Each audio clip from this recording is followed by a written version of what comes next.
ভাই, এই দুর্বিষহ আগস্ট মাসটা আশা করছি খুব তাড়াতাড়ি সুস্থ এবং স্বাভাবিক হয়ে উঠবে ন্যায্য বিচার পেয়ে। প্রথমে বাংলাদেশ, তারপর ভারত।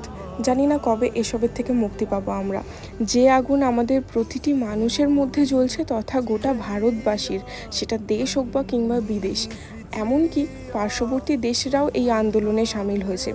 সেই আন্দোলন যাতে কোনোভাবেই বিফলে না যায়, এত মানুষের এত চিৎকার যাতে কোনোভাবেই মাটিতে না মিশে যায়, সেই প্রার্থনায় প্রতিনিয়ত করে চলেছি, যাতে এরমভাবে কোনো মায়ের কোল শূন্য না হয়ে যায়। মাথাটা মনের কথা শুনলেও পেটটা কিন্তু মনের কথা একদমই শোনে না।